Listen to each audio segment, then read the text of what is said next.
Bible సమయం గంభీర సమయం వచన పరంపర ధ్యానాంశ సమయం బైబిల్ సమయం గంభీర సమయం దైవ సన్నిధికి అనుబంధ సమయం బైబిల్ సమయం బైబిల్ సమయం బైబిల్ సమయం బైబిల్ సమయం సొలొమోను సూక్తుల గ్రంథం సామెతల గ్రంథం సర్వలోకానికి సర్వజనులందరికీ సరళమైన గ్రంథము సందేశమిచ్చు ఈ గ్రంథం సొలొమోను సూక్తుల గ్రంథం సామెతల గ్రంథం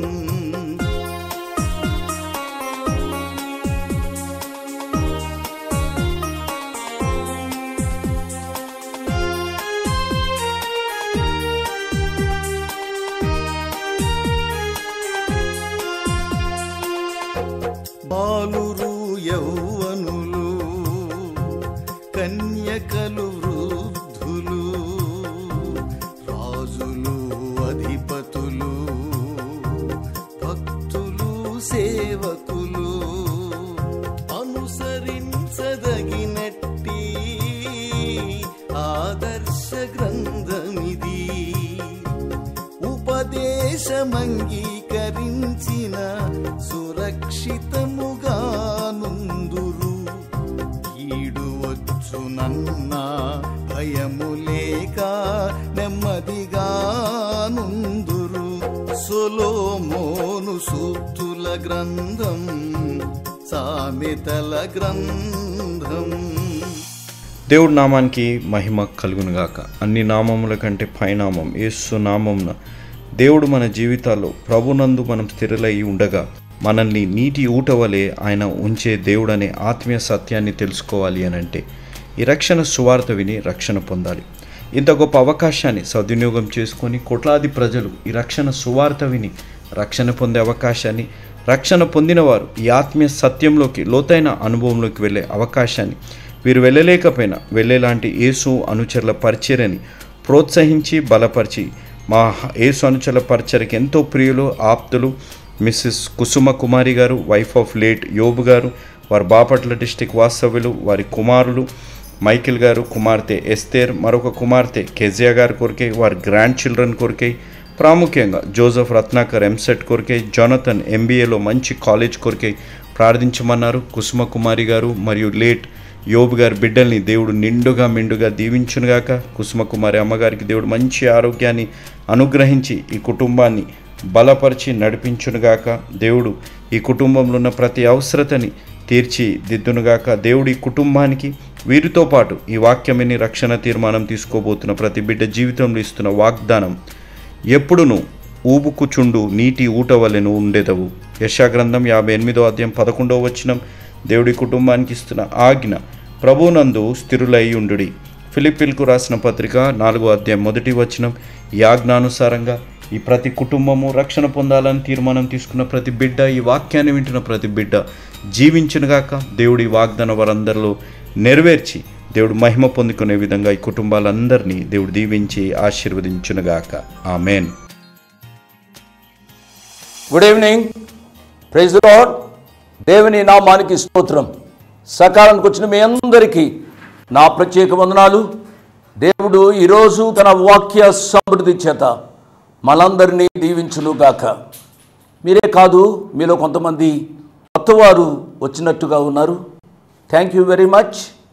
సామెతల గ్రంథం 27వ అధ్యాయ ధ్యానాలు ప్రారంభించాం. చాలా ఆసక్తిదాయకమైన అధ్యాయం ఇది. అనేక సత్యాలు మనం నేర్చుకుంటూ ఉన్నాం సామెతల గ్రంథ ధ్యానాల ద్వారా.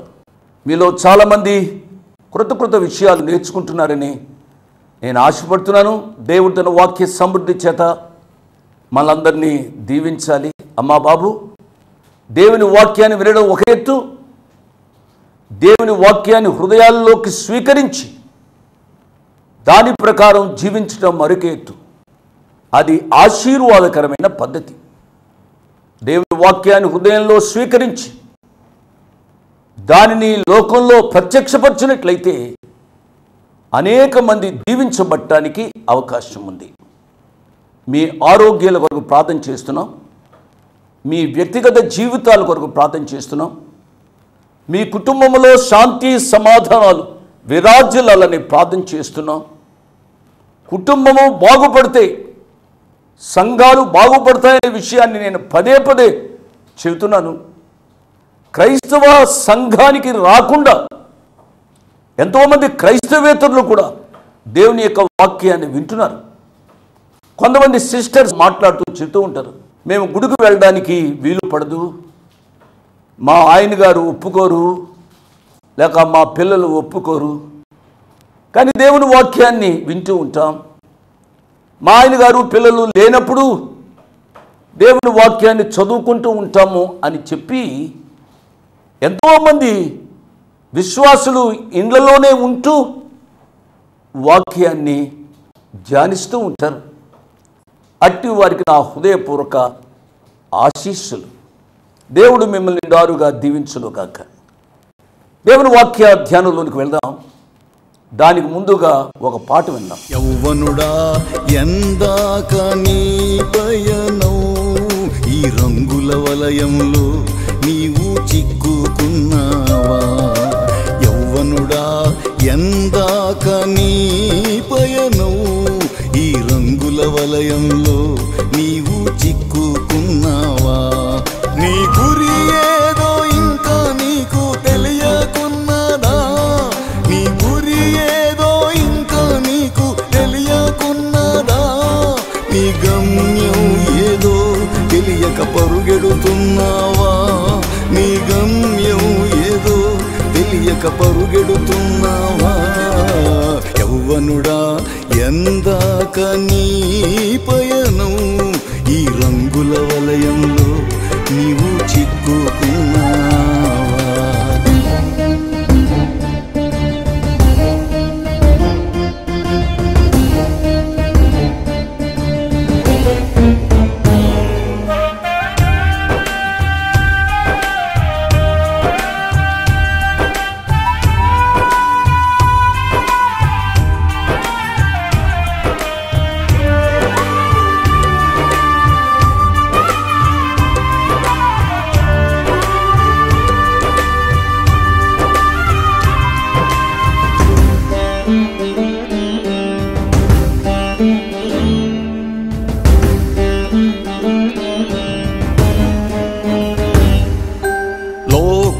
శాశ్వతమని భ్రమపడుతున్నావా?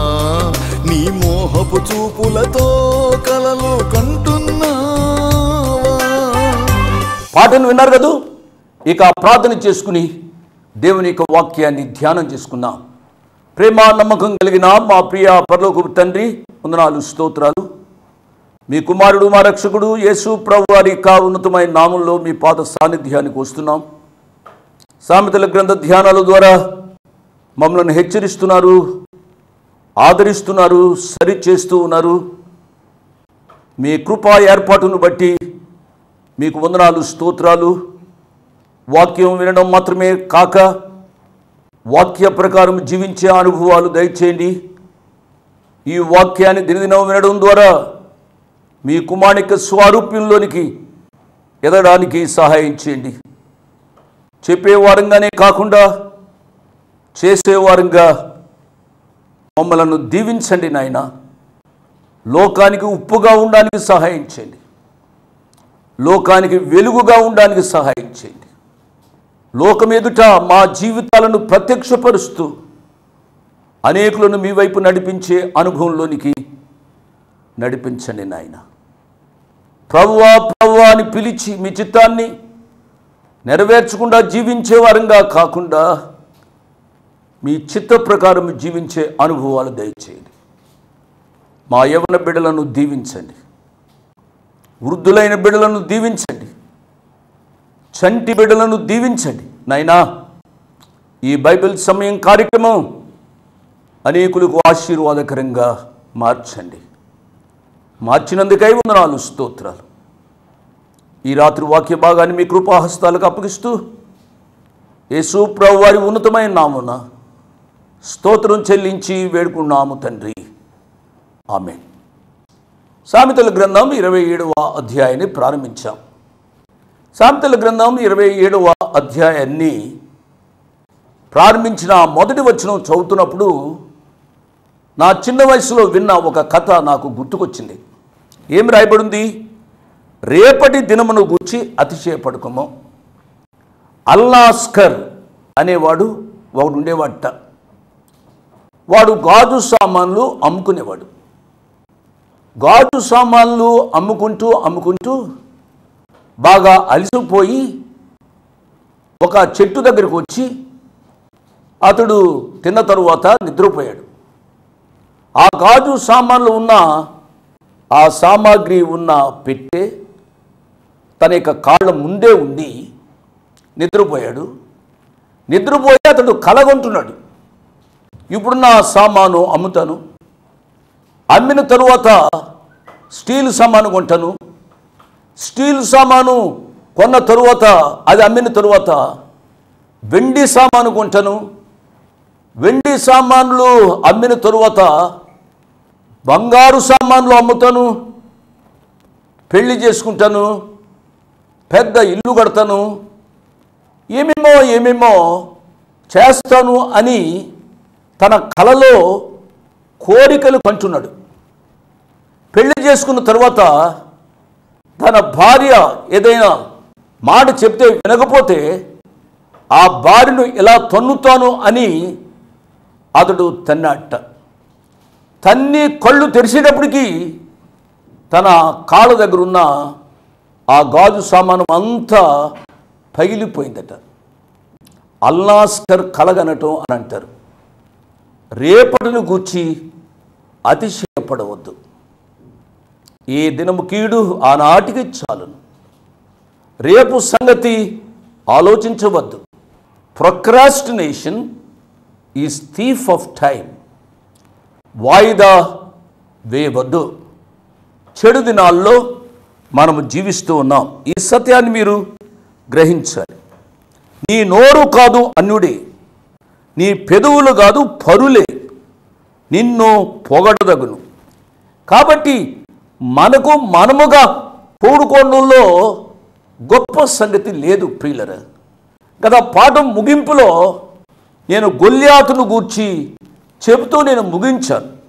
సమూయేలు మొదటి గ్రంథం 17వ అధ్యాయము 4వ వచనంలో ఈ రీతిగా ఉంది. గాతువాడైన గొల్యాతు అను శూరుడొకడు ఫిలిష్తీయుల దండులో నుండి బయలుదేరుచుండెను. అతడు 6 మూళ్ల జేనుడు ఎత్తు మనిషి. అతని తల మీద రాగి శిరస్త్రాణముండెను. అతడు యుద్ధ కవచము ధరించిండెను. ఆ కవచము 5,000 తులముల రాగి ఎత్తు గలది. మరియు అతని కాళ్లకు రాగి కవచమును, అతని భుజముల మధ్యను రాగి బల్లెం ఒకటి ఉండెను. అతని ఈట కర్ర నేతగాని దోణి అంత పెద్దది. మరియు అతని ఈట కొన 600 తులముల ఇనుము ఎత్తు గలది. ఒకడు డాలును మోయిచు అతని ముందర పోచుంది. ఇంతటి ఆజాను బాహుడు గొల్యాతు. దేవుని యొక్క వాక్యం ఏమి సెలవిస్తుంది? నీకు నీవు పొగడుకుంటాం కాదయ్యా. నీ నోరు కాదు అన్యుడే, నీ పెదవులు కాదు పరులే నిన్ను పొగడాలి. ఇతరులు నీ గూర్చి చెప్పుకోవాలి, కానీ నీ గూర్చి నీవు డబ్బా వాయించుకోవడం అది మంచి పద్ధతి కాదు. కొంతమంది ఆ రీతిగా తమను గూర్చే తాము చెప్పుకుంటూ ఉంటారు. ఇతరుల గొప్పతనాన్ని గూర్చి ఎన్నడూ కూడా వారు అంగీకరించరు. ఇదే అసూయ, ద్వేషం, క్రోధం, మత్సరం. ఈ దుర్లక్షణాలు మన జీవితాల్లో ఉండకూడదు. ఇటువంటి గొల్యాతును గూర్చి వ్రాయబడిన విషయం ఏమిటి అనగా, ఈ గొల్లియాతు మీదకి ఎవరైనా ఎదురు రావడానికి భయపడుతున్నారు. ఆ దినాల్లో సౌలు అధిపతిగా ఉన్నాడు. సౌలు కూడా చాలా భయపడుతున్నాడు. అట్టి సమయంలో బాలుడైన దావీదు సౌలు రాజు దగ్గరకు వచ్చి, సౌలు రాజా, నేను ఆజానుబాహుడైన ఆ గొల్లియాతును ఎదుర్కొంటాను అన్నాడు. సౌలు తన హృదయంలో నవ్వి ఉండవచ్చు, మేమే వాడిని ఏమీ చేయలేకపోతున్నాం, ఈ చిన్న గుర్రగాడు ఏమి చేస్తాడు అని అనుకుని ఉండవచ్చు. అట్టి పరిస్థితుల్లో దావీదు ఏం చేశాడో చదువుతాను. 38వ వచనం, అదే సమూయేలు మొదటి గ్రంథం 17వ అధ్యాయం. పిమ్మట సౌలు తన యుద్ధ వస్త్రములను దావీదునకు ధరింపజేసి రాగి శిరస్థానం ఒకటి అతనికి కట్టి యుద్ధ కవచము తొడిగించెను. ఈ సామాగ్రి దావీదునకు వాడుక లేదు కనుక తాను తొడిగిన వాటి పైన కత్తి కట్టుకుని వెళ్ళ కలిగినది లేనిది చూచుకొనిన తరువాత దావీదు, ఇవి నాకు వాడుక లేదు, వీటితో నేను వెళ్ళలేని సౌలుతో చెప్పి వాటిని తీసివేసి తన కర్ర చేతబట్టుకొని ఏటి లోయలో నుండి 5 నున్నని రాళ్లను ఏరుకొని తన యొద్దనున్న చిక్కములో ఉంచుకుని వడిసెల చేతబట్టుకొని ఆ ఫిలిస్తీని చేరువకు పోయిన. చాలా ఇంట్రెస్ట్గా ఉంటుంది ఈ భాగాన్ని మీరు చదివినట్లయితే. అప్పుడు ఆ బాలుని చూచాడు ఫిలిస్తీయుడు, ఆజానుబాహుడైన గొల్లియాతు. ఏమంటున్నాడు? కర్ర తీసుకొని, నీవు నా మీదకు వచ్చుచున్నావే, నేను కుక్కనా అని దావీదుతో చెప్పి తన దేవతల పేరిట దావీదును శపించాను. నా దగ్గరికి రమ్ము, నీ మాంసమును ఆకాశ పక్షులకును భూమృగములకును ఇచ్చివేతునని ఆ ఫిలిస్తీయుడు దావీదుతో అనెను. అప్పుడు దావీదు ఏమంటున్నాడు అనగా, నీవు కత్తియు ఈటయు బల్లెమును ధరించుకొని నా మీదకు వచ్చుచున్నావు, అయితే నీవు తిరస్కరించిన ఇశ్రాయేలీయుల సైన్యములకు అధిపతికు యెహోవా పేరిట నేను నీ మీదకు వచ్చుచున్నాను. ఈ దినమున యెహోవా నిన్ను నా చేతికి అప్పగించును. నేను నిన్ను చంపి నీ తల తెగవేతును. ఇశ్రాయేల్లో దేవుడున్నాడని లోక నివాసులందరూ తెలుసుకున్నట్లు నేను ఈ దినమున ఫిలిష్తీయుల యొక్క కళేబరములను ఆకాశ పక్షులకును భూమృగములకును ఇత్తును. దేవుని నామానికి స్తోత్రం. నీ నోరు కాదు అన్యుడే, నీ పెదవులు కాదు పరులే నిన్ను పొగడదగును. మన గూర్చి మనం చెప్పుకునేదానికంటే మనల గూర్చి ఇతరులు సాక్ష్యం ఇచ్చేటట్టుగా మనం జీవించాలి. ఆజానుబాహుడైన ఆ గొల్లియాతుకు ఏమి జరిగిందో మనం విన్నాము. కాబట్టి మన జీవితాలలో దేవుని మీద ఆధారపడటానికి తీర్మానం చేసుకున్న వాళ్ళని ప్రభు పేరిట నేను జ్ఞాపకం చేస్తున్నాను. సామెతల గ్రంథం 27వ అధ్యాయం 3వ వచనాన్ని చదువుతున్నాను. రాయి బరువు, ఇసుక భారం, మూడుని కోపము ఆ రెంటి కంటే బరువు. మూర్ఖుడు ఎప్పుడు ఏమి చేస్తాడో మనకు తెలియదు. ఈ మూర్ఖులనే పిచ్చివాళ్ళు అంటారు. పిచ్చివాని చేతికి రాయి ఇచ్చామనుకోండి, ఆ రాయి ఎవరి మీద వేస్తాడో ఎప్పుడు వేస్తాడో మనకు తెలియదు. మూర్ఖునితో చాలా జాగ్రత్తగా ఉండాలి. నువ్వు ఎవరితో మాట్లాడుతున్నావో నీవు గ్రహించే అనుభవంలోనికి రావాలని ప్రభు పేరిట నేను జ్ఞాపకం చేస్తున్నాను. 4వ వచనం, క్రోధము క్రూరమైనది, కోపము వరద వలె పొర్లున్నది, రోషము ఎదుట ఎవడు నిలువగలడు. ఇక్కడ క్రోధము, కోపము, రోషము. క్రోధము, కోపం, రోషం చాలా చెడు లక్షణాలు అనే విషయాన్ని మనము గ్రహించాలి. ఈ మూడింటిని కలిసి ఏమంటాము అనగా ఈర్ష్య అని అంటాం. పరమగీత గ్రంథంలో మనం ధ్యానం చేశాం. ఈర్ష్య మరణమంత బలవంతమైనది. పరమగీతం 8వ అధ్యాయము 6వ వచనం. ఈ ఈర్ష్యనే మామూలు భాషలో, సరళి భాషలో మనం చెప్పుకోవాల్సి వస్తే అసూయ అని అంటాం. అసూయతోనే కయీలు తన తమ్ముడైన హేబేలును చంపాడు.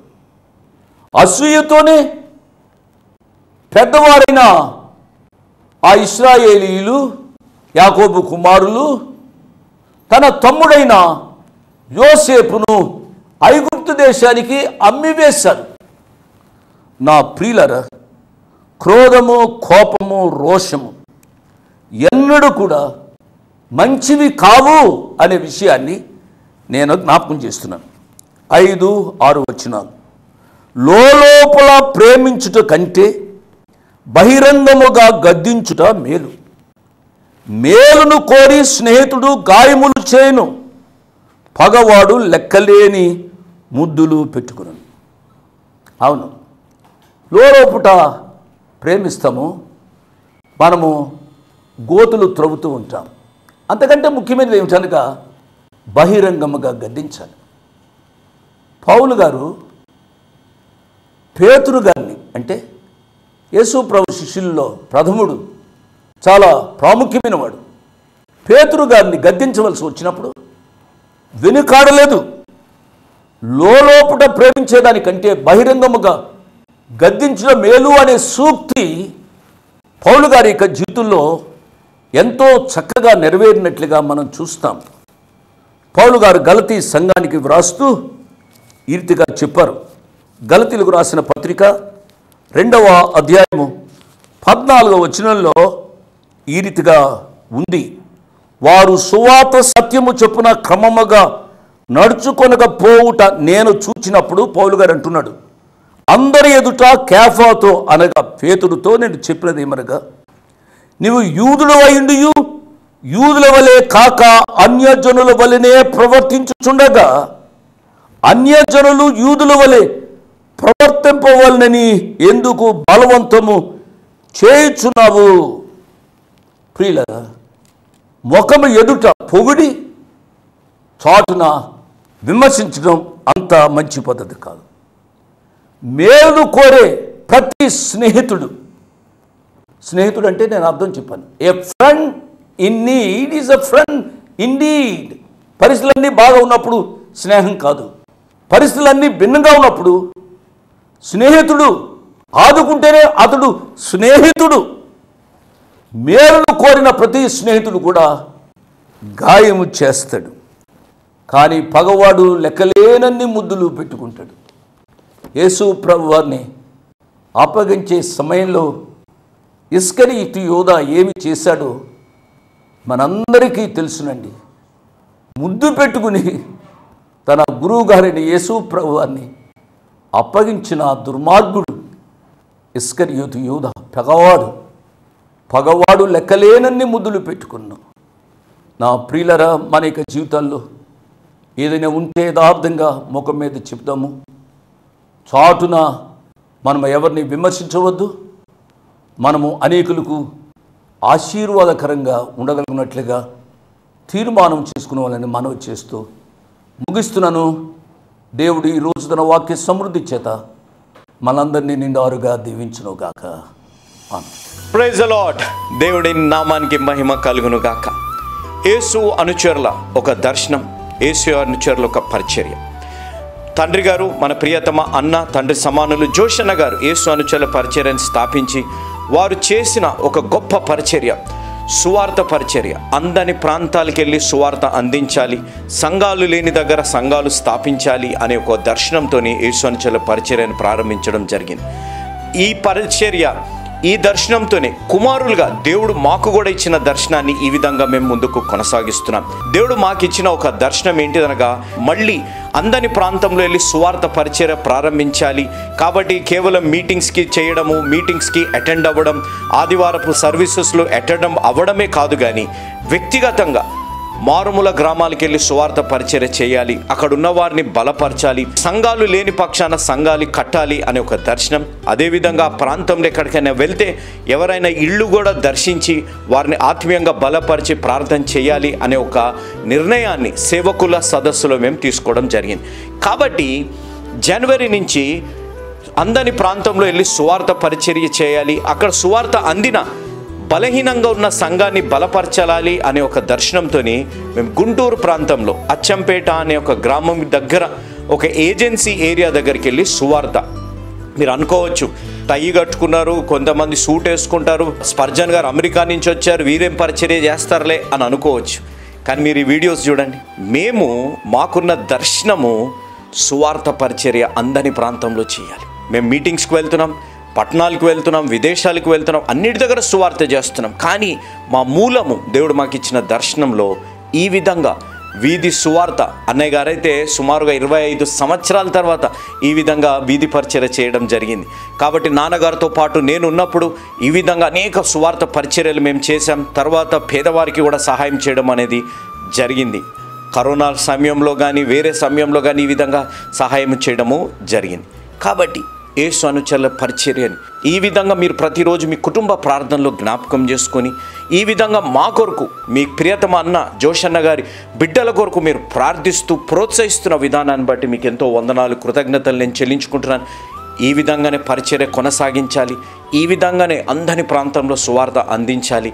హంగు ఆర్భాటాల కోసమో పేరు వచ్చేసేయాలి, ఒకరిని విమర్శించేసి మనం పేరు సంపాదించుకోవాలనే ఉద్దేశం ఏమాత్రం లేదు.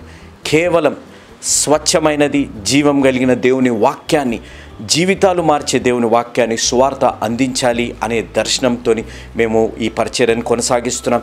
కాబట్టి ఈ విధంగానే మా కొరకు ప్రార్థించండి, ప్రోత్సహించండి, బలపరచండి. మీ ప్రతిరోజు మీ ప్రార్థనలో మీ ప్రియతమన్న జోషన్న గారి బిడ్డలు, మీ కుటుంబంలో సభ్యుల్లాంటి వారు, మీ తోబుట్టులం జాన్ స్పర్జన్ గారిని, బక్సింగ్ గారిని నన్ను ఒక్కసారి మీరు జ్ఞాపకం చేసుకోండి.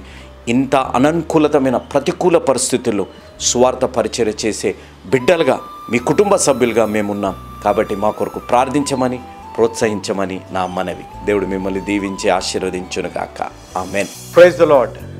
మీ ముందుకు రావడానికి ఒక ప్రాముఖ్యమైన కారణం, మేము ఈ టీవీ పరిచర్యని ఎందుకు ప్రారంభించాం, ప్రాముఖ్యంగా తండ్రి అయిన నాన్నగారు, కీర్తిశేషులైన నాన్నగారు జోషన్న గారు ఎందుకు ప్రారంభించారు అనేది వారి మాటల్లోనే విందాం. ఈ కార్యక్రమాన్ని నిర్వహించడానికి నేను ఎంతో ధైర్యం చేశాను అనే విషయాన్ని జ్ఞాపకం చేస్తున్నాను. డబ్బుండి కార్యక్రమాన్ని ప్రారంభించలేదు, నన్ను రక్షించి ఇంతవరకు పిలిచిన ప్రభు ఉన్నారు అని, తదుపరి విశ్వాసులైన మీరు ఉన్నారు అనే ధైర్యంతో ఈ కార్యక్రమాన్ని కొనసాగిస్తున్నాం.